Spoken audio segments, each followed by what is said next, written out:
All right, everybody. Welcome to the Austin Center for Design Community Showcase.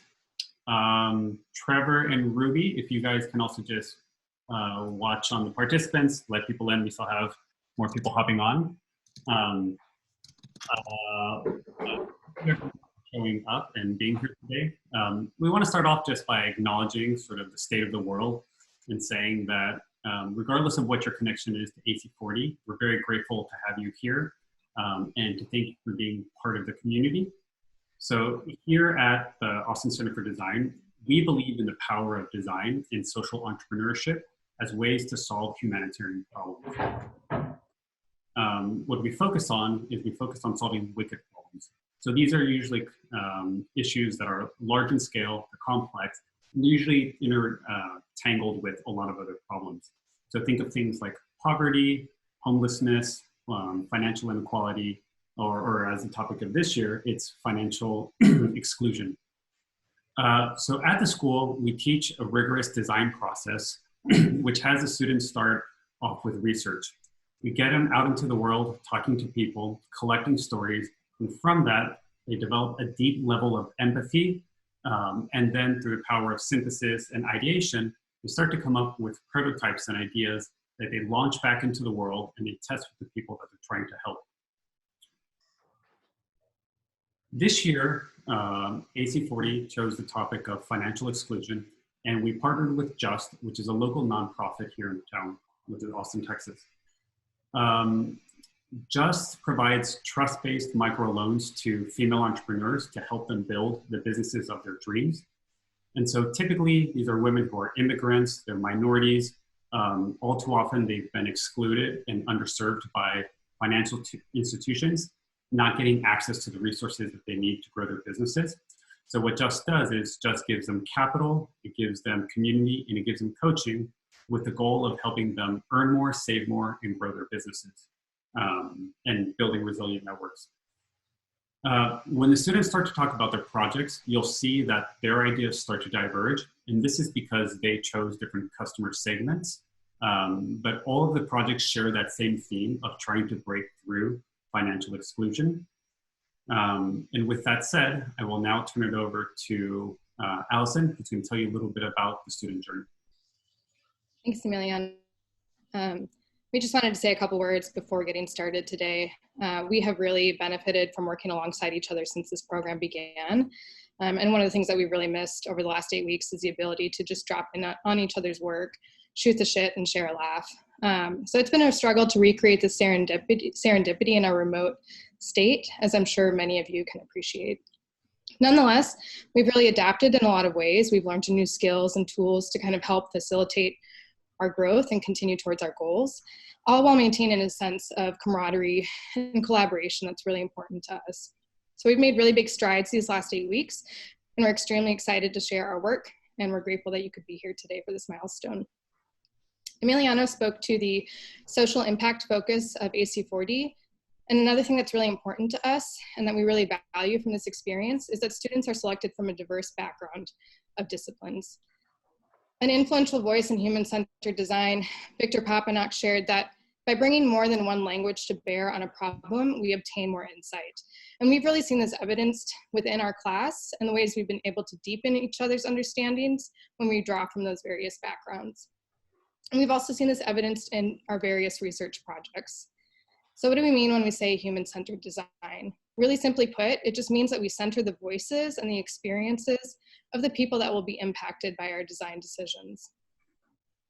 So if we hope to create a solution for 1099 contract workers, our solution, we should seek their input. And if we hope to create a solution that helps protect relationships and friends and family blending, we should seek out the perspectives to make sure of borrowers and lenders to make sure that our solutions will be meaningful and useful to those people. If we hope to create a solution that connects low-income families to the resources that will help them thrive, shouldn't we validate that our solution is meeting their needs? And lastly, if we hope to create a solution that provides community and resource sharing for working women, shouldn't we incorporate their voices as we define what that solution might look like? Our role as designers is to cultivate the space to talk with people, not as a static step in the process, but as a continual and critical part of a design practice to ensure that our work is grounded in the real needs of people. And that's what we're going to be showing you today, is how this process has really shaped each of our projects. And I'm going to kick it back to Trevor. Thanks. Hello, everyone. I'm a co-teacher with Emiliano for the Q4 studio class, which is the final class that we've been walking with the students through to get to the projects that you're going to hear about today. We're going to hear from 4 different projects and 4 different teams: Foresight, Vouch, Two Bamboo, and Poppy. And before we do, I want to talk through a few ground rules and some wayfinding tips if you haven't done a Zoom call presentation like this before. So first, we're going to hold questions until the end, and the manner that we're going to use to get questions in is actually through the chat functionality at the bottom of the screen. So you'll see a little chat icon. We've disabled chat for everyone except to the host, which is Emiliano. So you can message Emiliano directly until the presentations are over. And then after that, we'll open up the chat for you to comment to the whole group. We ask that you stay muted just to keep the distractions low. And then whenever the presentations are happening, we ask that you disable video. We'll give people an opportunity to bring themselves back on and share their face when we get to the Q&A portion. But until then, we ask you make it easy and just and disable your videos. And then a couple of wayfinding tips here for how best to structure your screen, because it's a little bit of a choose your own adventure with Zoom. So if you go to the top corner where that arrow is and click view options, what you'll see is, a couple of options here to make things easy for you. So probably best to put fit to window and then side-by-side mode. And what that'll do is that'll give you the screen that the presenters will be using on the left and the participant who's sharing on the right. And then you'll also want to select speaker view instead of gallery view. So in the top right-hand corner, you'll see the link to that option. There could be another, I think that's the end of our slides. Yes, if you look, Emiliano, if you don't mind going back, perfect.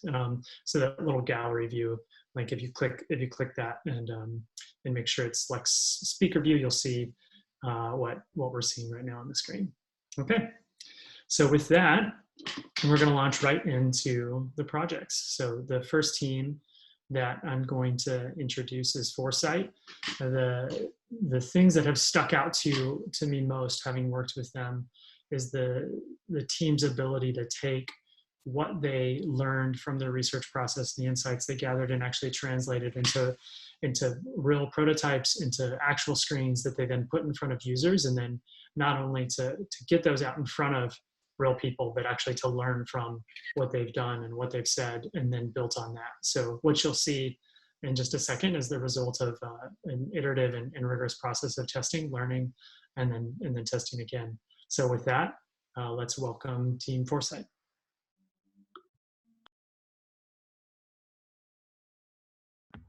Thanks, Trevor. I'm going to share my screen with everyone. And I hope everyone can see it. Hi, everyone. My name is Sean Thomas, and my teammates Kyle and Lauren and I have spent the last 6 months working on a project that we're excited to share with you today called Foresight. Contract work in America is on the rise. As we continue to transition to a gig-based economy, more and more jobs are being converted to contract-based employment. This brings advantages and disadvantages. Workers have more flexibility over their scheduling and report greater feelings of independence. But at the same time, they lose the stability that traditional employment provides, including health insurance, retirement plans, and easy tax deductions. Contract workers in creative industries are at the forefront of this trend. Painters, carpenters, AV technicians, sign makers, and other craftsmen have long operated as contract workers, renting their services for hire. We researched the lives of these creative contract workers, or makers as we call them, to understand their financial attitudes and behaviors. We began our research in October 2019. We met with 18 different makers and gained a deep understanding of their approach to work and their emotions around financial decision making. We kept in touch with them as we developed our idea and incorporated their feedback into our design process. This led to the creation of our product, Foresight. Foresight exists to create a world where independent contractors have the financial stability they need while doing the work that they love. Before we dive into details about our product, we're going to share some findings with you that guided our design process. This is Rick. He's a sign maker, and he recently switched to independent contracting because he wanted more autonomy and creative control over his work. This desire was echoed across the larger population of makers that we spoke with. Makers like contract work because it gives them freedom to control their schedule and allows them to dedicate more time to their art. We learned that makers aspire to be independent so that they can pursue their creative passions, and this led us to create a guiding design principle to respect makers' independence by allowing flexibility for individual lifestyles. This is Nina, a prop maker for TV and movies. As an independent contractor, she's responsible for finding projects, scheduling, financial planning, and actually doing the work.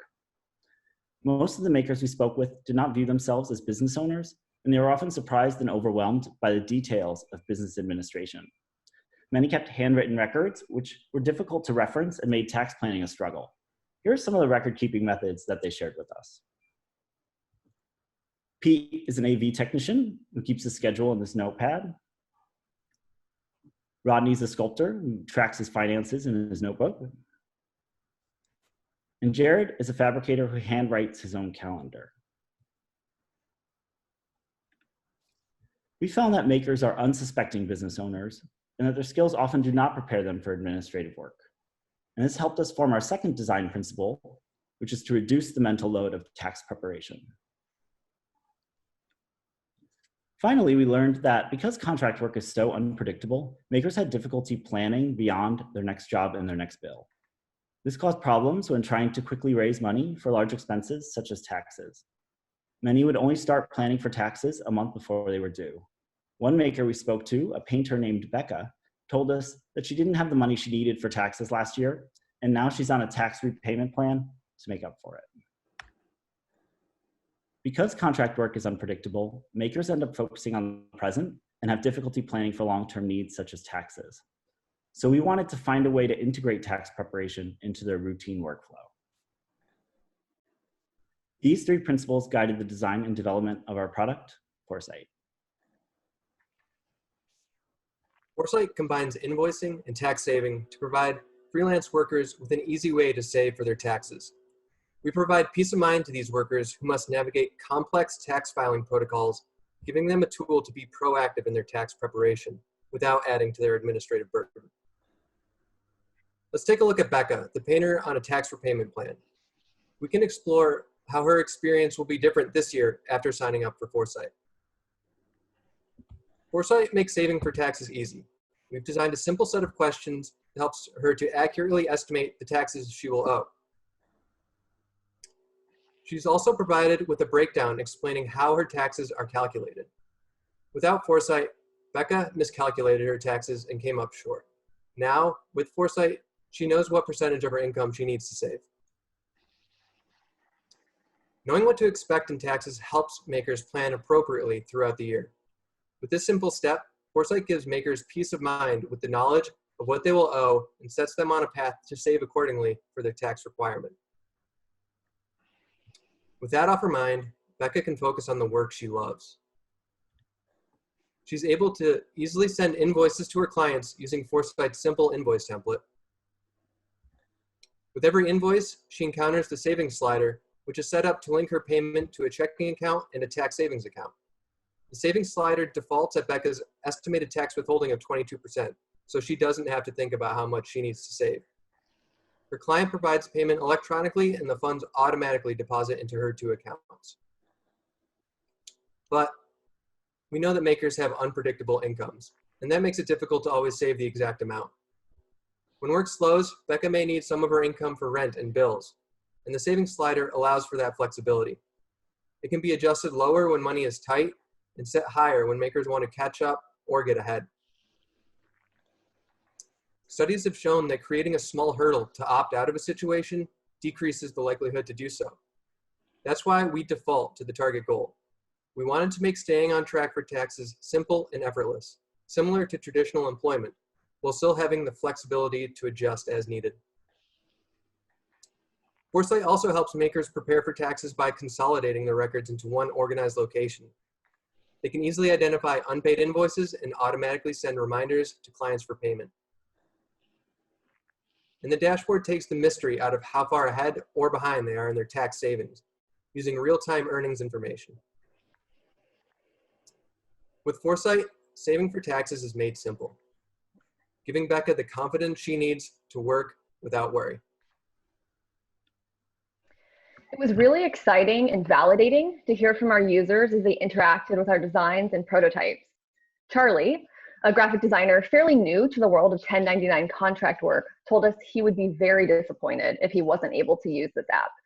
Foresight was taking something he found extremely daunting and making it much more simple.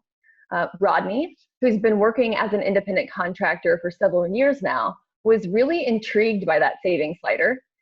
He struggled in the past with forgetting to diligently set aside a portion of his income for taxes, and he told us that Foresight would really help him with that. Feedback from users also confirmed the findings of our competitive analysis. Foresight occupies a unique space in the marketplace with its combination of invoicing and savings functionality. This makes it a potential one-stop platform for independent contractors who must currently juggle multiple applications to keep track of their work and their income. So we're currently sizing and scoping our product with developers. Phase 1 will culminate with a go live of all of the functionality we just shared with you today.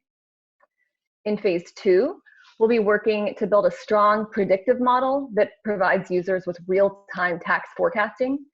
This will involve incorporating features that make expense tracking simple, user-friendly, but comprehensive. And finally, we believe that there's room to grow our user base to include contract workers outside of creative fields, and we hope to expand our product to suit their needs as well. Creating Foresight has been an eye-opening experience as we learned the difficulties that makers and other independent contractors face. We believe that with our product, we can give the financial stability they need to save for taxes and peace of mind that comes from knowing they're prepared. Foresight helps makers plan for the future. It allows them to focus on doing the work that they love without getting bogged down in the work that they don't. And by building a culture of goal setting and saving, we hope it can serve as a catalyst to help makers actualize their dreams. Thanks to all of you for joining today and to everyone who participated in our research over the last 6 months. A special shout out to Jay Muzak, who allowed us to use photos of his murals for our slides earlier. If you would like to keep in touch or learn more about Foresight, please visit our website to sign up for updates, or feel free to send any of us an email. We'd love to connect. With that, I'd like to say thanks again from Kyle, Sean, and me. We'll be holding questions and comments until the end of the presentations today. So if you have anything in mind now, please write it down. We really look forward to discussing it with you. Thanks again. Yeah, and as Lauren just said, if you want, you can also go ahead and comment. I got a couple questions commented towards me, so we'll hold those for the end of the presentation and doing Q&A. So often when we're the designer, when we're the person who's building the product, we make a really bad mistake. We fall in love with our idea and we fall in love with our solution. And so over the last 2 months, as I've gotten to observe Allison and Lauren, Michelle developing Vouch, one of the things that has impressed me is how they've been able to both generate good ideas, but to still treat them as assumptions, right? Knowing that the information that will really validate them is not what their opinion is, but what users say. And so with that, I'd like to welcome Allison to talk about Vouch. Thanks. Thanks for joining us today. We're really excited to share this research and the product that we have developed as a result. My name is Allison Kissel, and I'll be presenting on this work with my co-founders, Michelle Trame and Laura Carroll. People say that you should never loan money to family and friends, and yet we do. And you've heard the story about borrowing money from family and friends. It goes like this: it's a bad idea and it ends poorly. But so many of us have limited options and are tired of being prey to loan officers, payday lenders, and banks.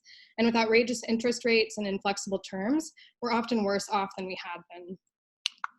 So we turn to family and friends, and we borrow for medical emergencies, we borrow to pay down other debt, we borrow to put a down payment on a home, and we borrow to make ends meet. So we might borrow for bills and utilities and rent. And a Finder survey from 2018 found that Americans borrow $184 billion every year, 88 million Americans to be exact. So we reject the narrative that borrowing from family and friends is wrong or shameful or irresponsible. Because if 88 million Americans are borrowing, why aren't we supporting them in that process? If you can't turn to people that love and care about you, you turn to people that don't. There are more payday lender storefronts in the US than there are McDonald's. We spoke with gig economy workers in 2019, and through this generative research, we really hope to understand their financial behaviors, given the income volatility that they experience in that line of work. What we uncovered was that in the absence of a safety net, people really relied on their friends and family, and with that comes a great deal of emotion. So we decided to dig in there, and we continued to conduct interviews and surveys and usability tests because we wanted to understand how borrowing between family and friends really plays out, to better understand how this affects people's lives, and to understand how we might support them in that process. And here's what we found. People feel shame and embarrassment about borrowing money. Interpersonal lending is deeply stigmatized in American culture, and in our research, we discovered the evidence of potential for long-term damage to those relationships. Borrowers feel the brunt of that stigma when their options are limited or non-existent. So as we move forward and develop our product, we must build borrower and lender confidence so that shame and embarrassment don't get in the way of a successful transaction. And we know that there are uncomfortable power dynamics at play. Discussing financial arrangements is all the more challenging because borrowers and lenders don't know what constitutes fair terms for friend and family loans. And this really inhibits their ability to create terms that work for both parties, and it leaves room for resentment to flourish when communication breaks down. So as we develop our product, we must enable and compel proactive communication and provide opportunities for borrowers and lenders to operate with a shared set of expectations and referencing a single source of truth. And lastly, we know that people are really anxious about damaging their relationships. They want assurances that the agreements between friends and family reflect shared understanding and expectations. So we must foster support and flexibility and give users an easy way to incorporate these into the lending relationship. I'm going to hand this over now to Laura, who will share more of the stories from the people we spoke with. As Allison mentioned, there's a great deal of emotion around this. I'm going to share two of the experiences that helped inspire our work. First is Holly. We met her when she was in a bit of a recharge phase. She had previously been a software engineer, but she really needed a break from that toxic work environment. So she quit and she started driving for Uber and Lyft. She loved it, but she was not making ends meet.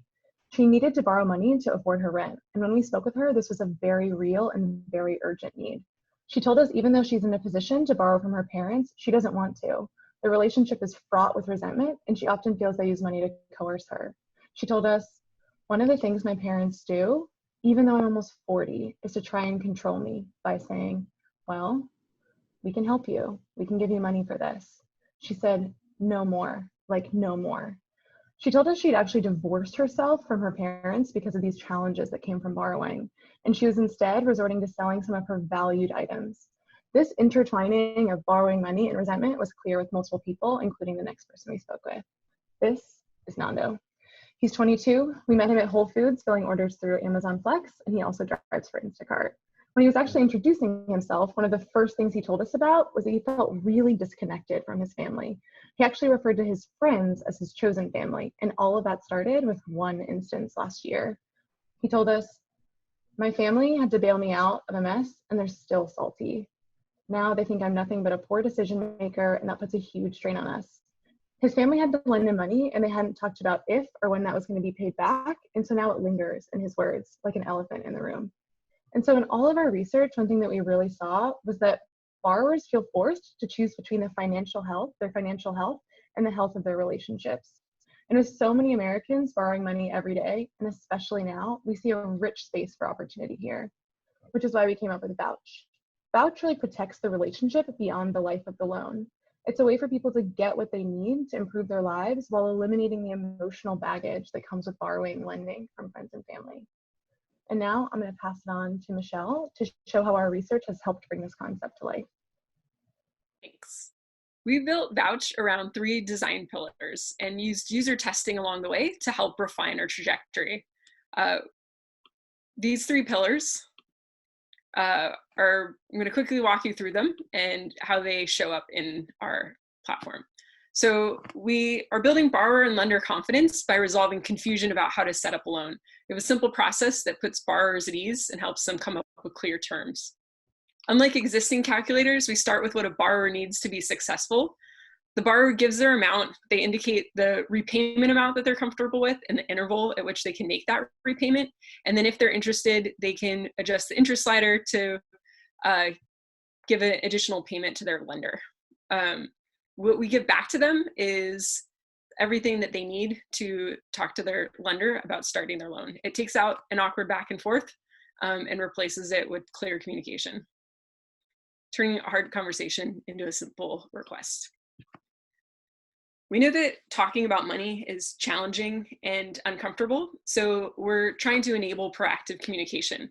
We start with agreements that center the relationship. We know this is more than just a financial transaction, so this is putting the relationship before the dollars and cents. We're encouraging borrowers to look ahead to what and anticipate what they need to feel supported, and helping them develop strategies for managing expectations now. We're asking borrowers and lenders to tell us about their values, and then we'll share those responses between the two. These commitments are the first thing that they see when they log into their loan dashboard. We tested this with users who felt like it was really valuable. They said having the reminder that, yes, I agreed to this, that it's good accountability. We're giving people the opportunity to practice accountability, not just through paying their loan, but through how they're managing their relationship. We're giving people tools to discuss relationship dynamics at the core of the lending and borrowing experience that keeps the relationship at the center. Next, we're fostering support and flexibility. The big thing that differentiates a friends and family loan is flexibility. On our platform, borrowers can repay early or modify their repayments their repayment schedule without any penalties, while they're in communication with their lenders so that there are no surprises. This was hugely popular with all of the people that we tested with before developing and in development of the app. One of the people we spoke to is Carmen, who said, I can't just look at things as cut and dry. I look at situations. We heard from both lenders and borrowers that they wanted to have the flexibility to adapt to changing situations. Friends and family loan is a lot more about supporting someone in the place that they're at than it is sticking to strict terms or schedules.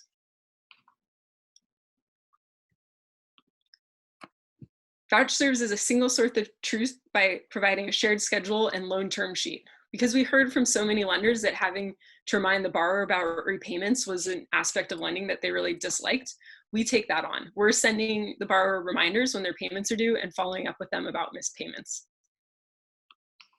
Removing doubt or confusion prevents miscommunication and unmet expectations that can harm a relationship. We're inspired to work on Vouch, not just to support individual borrowers, but because we think it's a way to build stronger communities. This especially rings true now as 1 in 5 Americans are out of work, and we're facing many unknowns and perhaps don't have access to traditional financial systems designed to keep us afloat. We know that we can facilitate a loan between one borrower and one lender. If we can improve the outcomes for borrowers and lenders, then people will be more likely to engage in lending and pay for their positive experience. When people borrow and lend to friends and family, it keeps money in their own communities.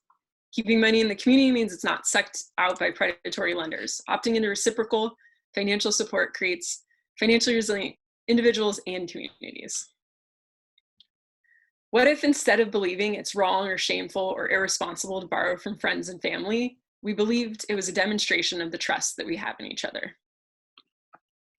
If you're on board with this mission, we invite you to join us at vouchtogether.com.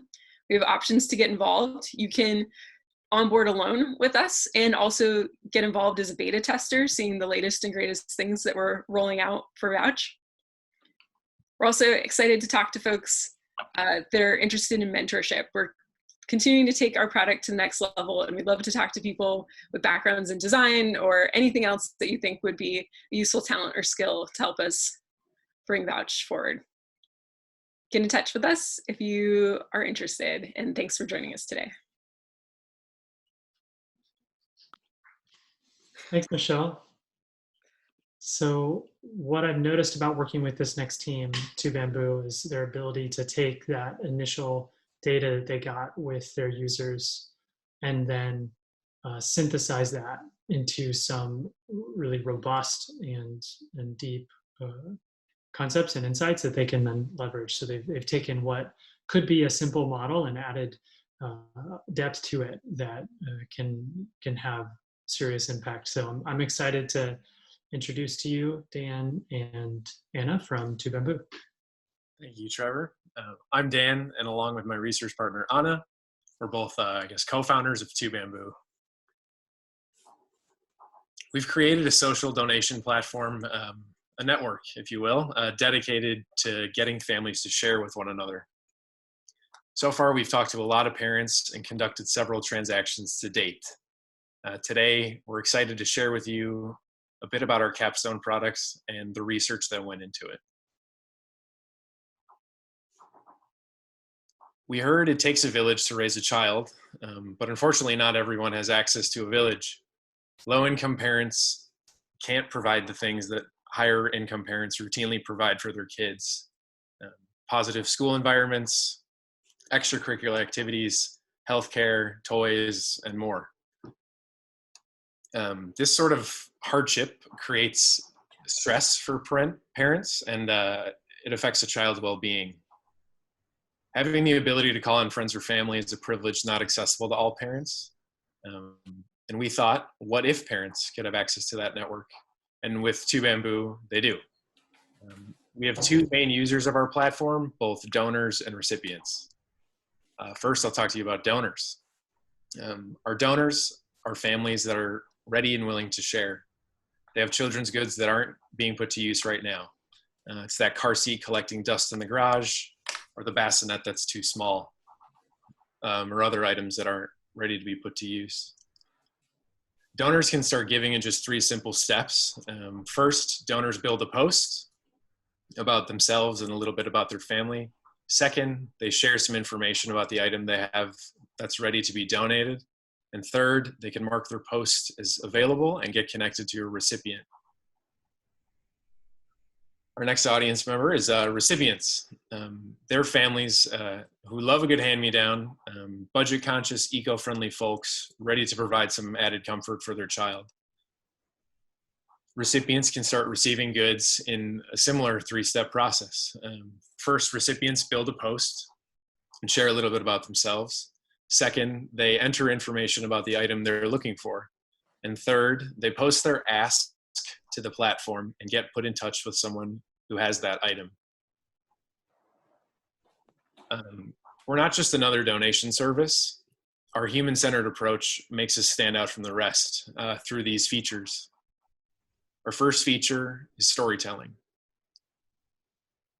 Our product values empathy through storytelling. During testing, our users helped us understand that not everyone has time or the ability to tell a good story. Users asked for guidance to create a compelling story. We provided a template for them in order for them to get something compelling out, and through a story, users can create more memorable moments. Our next feature was matchmaking. While we cultivate community, we also need to get these goods into the hands of those who need them. By doing the matchmaking ourselves, we're taking the hassle out of the back and forth between donors and recipients. Our third feature is gratitude. Through gratitude, users are motivated to pay it forward. It's more than just giving of an object. It's giving and gifting that equals this connection and gratefulness, whether you donate or receive a good. Our product is the outcome of months of research with families throughout the Austin area these past few months.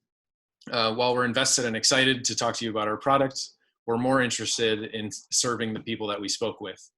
None of the thinking or ideation or ideas behind this product would be possible without our research. I'm going to hand it over to Anna, and she'll tell you a little bit about that. Thank you, Dan. Yeah, we conducted 30 hours of interviews. We spoke to 16 families. We visited their homes, and we observed their behavior. We also conversed with age, subject matter experts, and we synthesized all this data into 2 valuable insights that I'm going to speak to it now. We heard a lot of stories. One of our participants was Samantha. Samantha is a single mother. She's divorced twice. She has 2 beautiful daughters. She escaped to Austin because of domestic violence. And she told us how she felt that she wasn't able to ask for help. She didn't have any reliable family around Austin. And it gets hard having to juggle work, kids, school, and having a social life. Samantha and her 2 daughters, they were alone when they first got to Austin until she met her friend. Her friend gave her a little bit of network, but as she mentioned before, she couldn't always help her, leaving her and her daughters without anyone to lean on. And that led us to our first insight, which is low-income families struggle to make ends meet. And without access to a network, this challenge is exacerbated. Another story we heard is from Mary. We met her on the East Side. She lives with her boyfriend and her son, and she's the primary breadwinner of her household. She gets paid the first day of the month, and most of her money is gone by the 6th, with bills, gas, student loans, and leaving the items for her son out of reach. She and Ned, her partner, do their best, but as a bartender, his income is not very reliable. Mary's sentiment is real. She feels stuck in this loop. She's unable to make room for necessities and savings, leaving her in this infinite struggle. As we can see in this infinite loop, she gets paid the first day of the month, and when she reaches the half of the month, she has run out of money, and she has to rely on Ned's income. And that led us to our second insight, that low-income families can grow outside their current economic situation because they feel stuck in a survival mode. But not everything's lost. We also met Stephen. He's a father of Ben. He's 2 years old. Stephen and his wife didn't have to buy any clothes for their son, crediting their amazing friends and family from all over, sending clothes and goods when Ben was born. And that led us to the knowledge that there are families with extra support willing to lend a helping hand. We heard this mix of families having hard times making ends meet and families that had a little extra. So Dan and I thought, why don't we connect them? This is Samantha's network again. What could happen if Samantha joins the ever-growing network of Two Bamboo? She could ask for help and get to know the Scott family, the Smiths, another family, and even more families. And this is why we're proud to have fostered a network for families we've connected. We envision continuing helping people grow their network. We conducted a series of donations ourselves, and we share in the joy that it brought to our users. This is Kenneth. He has a family of 3 with a little boy who's growing rather quickly. They feel fortunate to have gotten help from family and friends because he knows there are less fortunate families. Kenneth and his partner gave us a bassinet and a rocker that their son had outgrown. They were glad to give us some items to free up space in their house.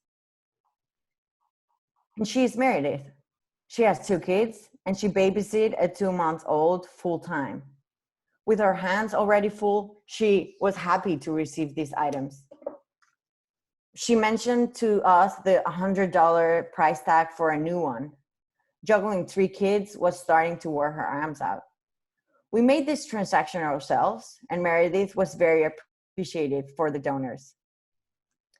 When we told the good news to Kenneth, Catherine, his wife, was so happy to find out her donations will now have a second home, and they wanted to donate more. So this is why Two Bamboo exists. We connected a few families, and we know there are more out there. But what if Samantha or Meredith continue the change and donate to another family when the time is right? We can keep making connections and keep donating amongst each other. Although some of these conversations weren't always bright, our participants were resilient, they were hopeful, and pushing always to positive change. By bringing them together and providing them a place to share the things their children no longer need, we hope to alleviate the burden with the answer we felt was simple. From the Two Bamboo family, we thank you very much for your attention. If you have any questions, please don't hesitate to reach out to Dan or myself. We'll be happy to talk to you.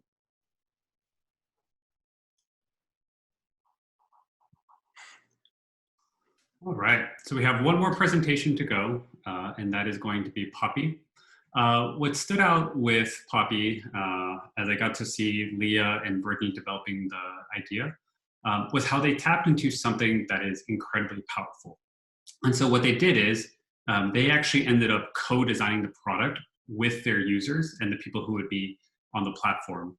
And so throughout the whole design process, as they had different decisions, as they were wondering what would be the right way or the right feature to implement, rather than just coming up with ideas out of the air, they would actually get these sessions together where they would then brainstorm and facilitate conversations to find out what was the ideal way for their users, which led to generating more ideas than they could have ever have come up with on their own. And as you get to see their platform, I think it also led to a platform that is a lot more authentic for the people that it's trying to help. So Brittany, take us away. Emiliano. Yes. All right. Well, thank you everyone for joining us today. We are really happy to be here with you all, especially over the web. And we are Brittany and Leah. So we're excited to close out the class of 2020 capstone presentations with you this afternoon. And we'll begin with a story. So this is Holly, and she recently slipped and hit her head during a shift at work. And when this happened, management didn't take her fall all that seriously. However, she couldn't return to work for weeks afterwards, and couldn't afford to get medical attention either. So she didn't know what to do or who to go to for advice when this happened. And Holly is a stripper. So she fell while working at a club in Dallas. And she suffered because there were no systems in place and no resources to provide assistance or guidance for her on this, like when this happened. So Holly was on her own. And while Holly's experience may feel really specific, there are so many people just like her every day. In the industry of sex work, women are putting their bodies at risk, often with no systems of support or networks. And that's just stripping and full service. So when advocates use the term sex workers, they're referring to people who actively participate in a variety of sex-based work that go beyond just these two roles. And the work is as varied and diverse as the people who choose to perform it and also the people who benefit from their services. And by acknowledging how encompassing the work is, it's even more alarming that sex work is the most dangerous job for a woman in the United States. The consequences of being on your own are even greater for some. Full service sex workers have a homicide rate of over 200 per 100,000 people. And this is in contrast to the second most dangerous job for a woman, which is a liquor store employee with 4 per 100,000 people. So this is why Brittany and I chose to spend the last 6 months of our time working to support the safety and agency of women working in the sex industry in the US. We did research with 20 different women across many different professions, a wide variety of ages, and in a variety of contexts in their homes, in public places, and online, wherever they felt most comfortable. Our participants were mostly from the Austin area, but we were able to speak with women from cities all over the nation and even abroad. We learned so much from all of these discussions, but there's one key theme that emerged.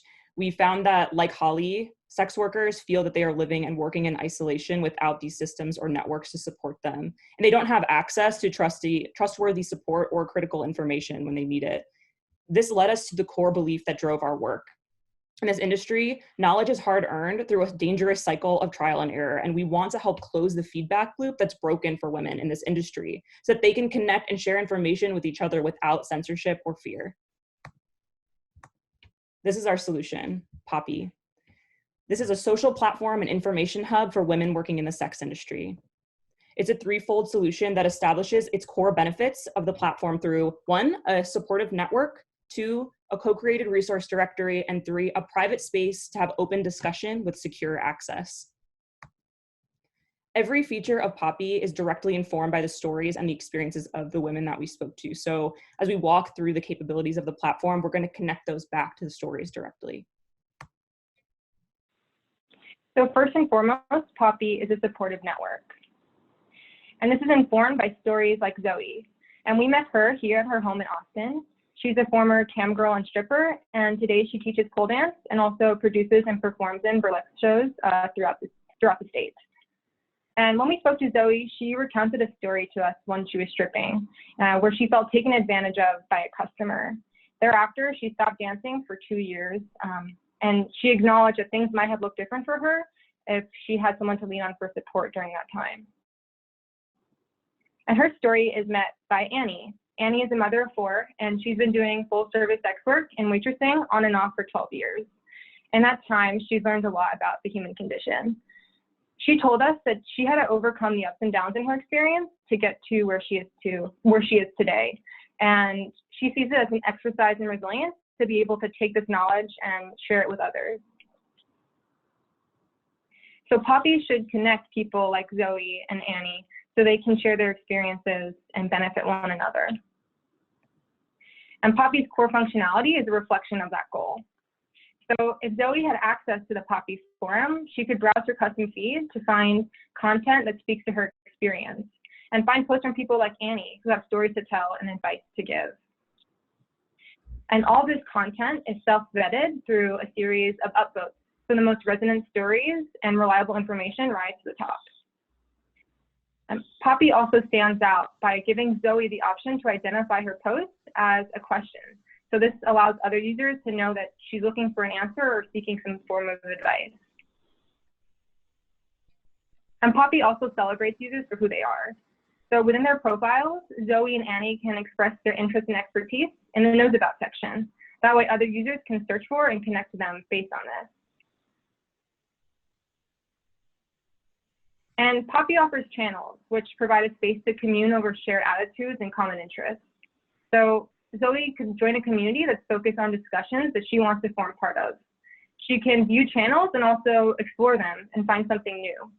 And these channels are all established and monitored by a group of moderators to ensure that respectful open dialogue is the basis for all engagement. So while Poppy's network capabilities create a framework for sharing these human experiences, Poppy also formalizes the sharing of tangible resources. So remember Holly? After Holly fell at work, she had no idea where to go or what to do. She recalled thinking how in a different work setting, there would be systems that are in place to protect her or support her, but even trying to think of a course of action or find a course of action on her own was really overwhelming.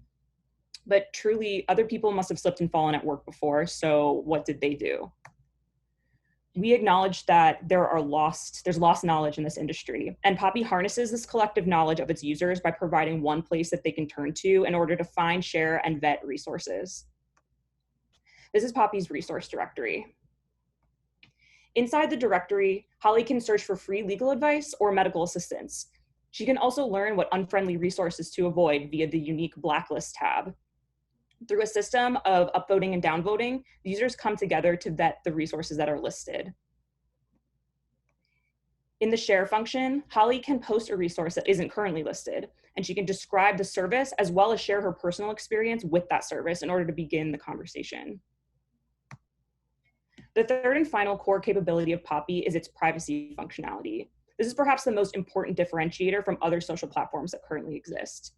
Poppy establishes and maintains trust with its users by designing with their privacy in mind. So in our user tests and feedback sessions, we learned how important it was that we build and maintain a solid reputation with our user base.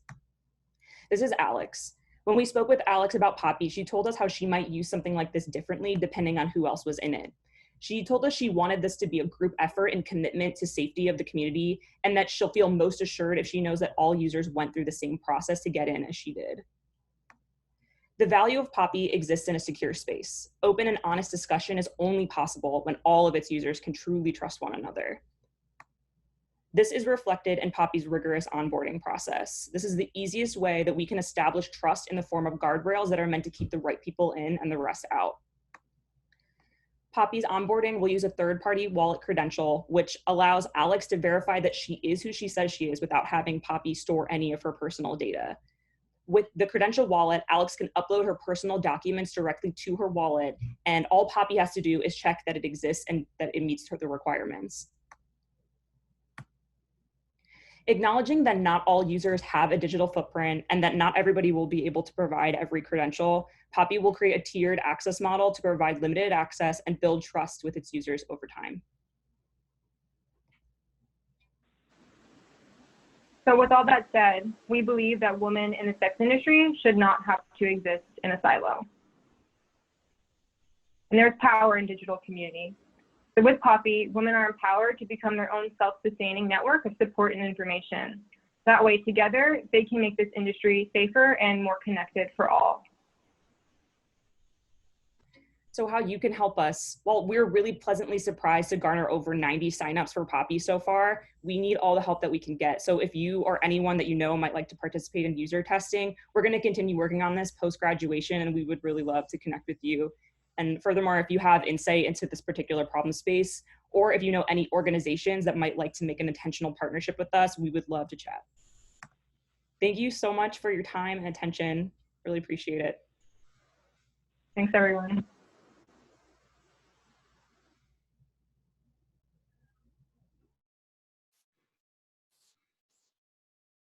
All right. So that officially wraps up the presentations. Congratulations to all of the students. You are now, as I decree, even though I have no real power, full-fledged interaction designers, and you can go off to the world and kick ass and make this a better place for everyone. So we will now, we're gonna try to do something fun.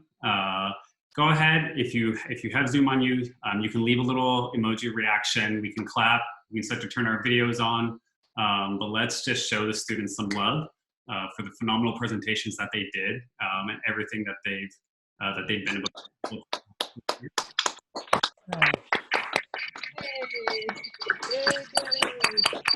Yeah.